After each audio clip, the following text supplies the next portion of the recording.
Hey, this is Brian B back with another tutorial. So in this tutorial, I'm going to show you a couple different things you can do to regular letters to create that really dynamic, eye-catching graffiti type of effect. So as you can tell, these are the ABCs, and these are at face value, meaning there's nothing applied to it, no effects, and it just looks straight up boring.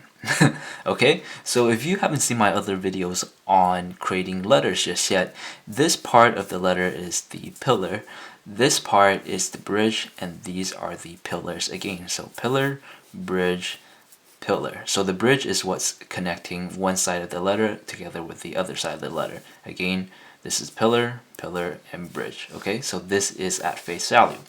So one thing you can do to the letters to start making it more dynamic and engaging is apply perspective.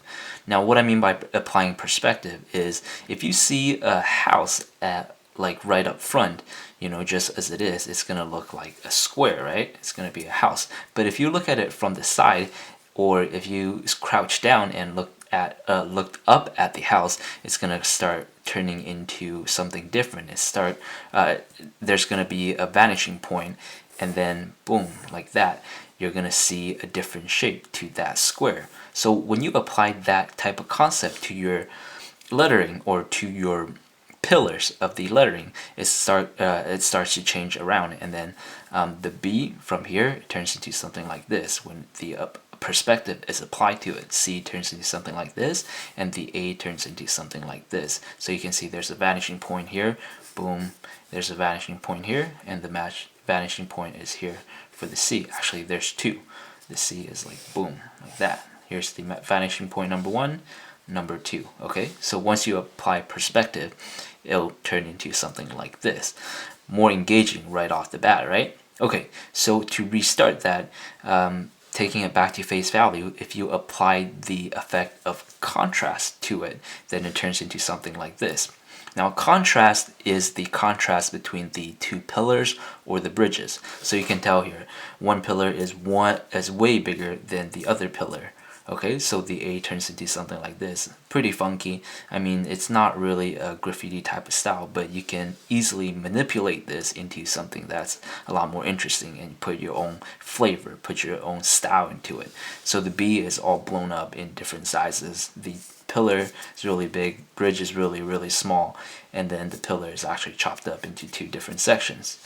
So C, boom, huge pillar, small bridge, huge pillar. So that is an example of the contrast, right? Okay, so let's move on real quickly. Now the next one here is flow.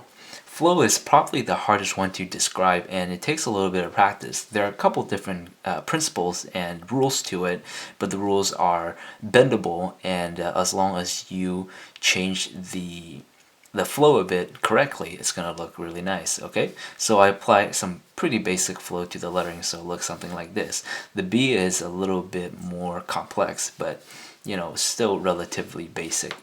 B, flow, got the flow going. All right, so you can tell it's got these flowing or the lines that are not straight lines. Okay, pretty basic, right? So A, B, C with flows applied to it.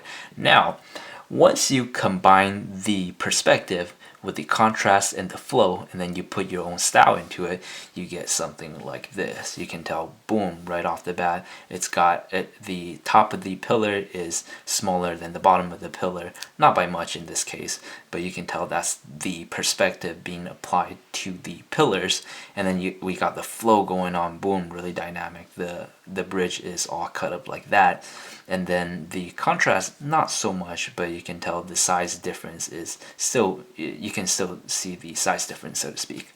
Okay, same with B, a lot of things going on. You got the flow, we got major contrast, and then yeah, and then we got the perspective going too, of course. And then this C is the same thing, majorly changed up. Kind of looks like an alien in this case, which is pretty cool.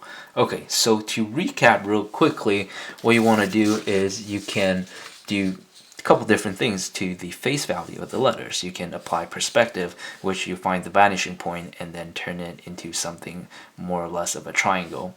Apply perspective, and then you can apply contrast, which is making a pillar smaller and then blowing a pillar up. or shrinking the bridge or blowing out the bridge, whatever. And then you can do that to the different letters. Or you can apply flow to your letters like that. And then if you combine one or two or three of them together, you'll get something completely different, which is like that. Okay, so I hope that was helpful, and this is the introduction, I guess you can say, for creating graffiti style of letters or graphics. Again, I hope this was helpful. Stay tuned for more tutorials. This is Brian Beat. Talk to you soon. I hope you liked this video. Make sure to check out my website to get the free Urban Design Crash Course program. In this program, you're going to learn 3 fundamental design skills and a bunch of cool stuff.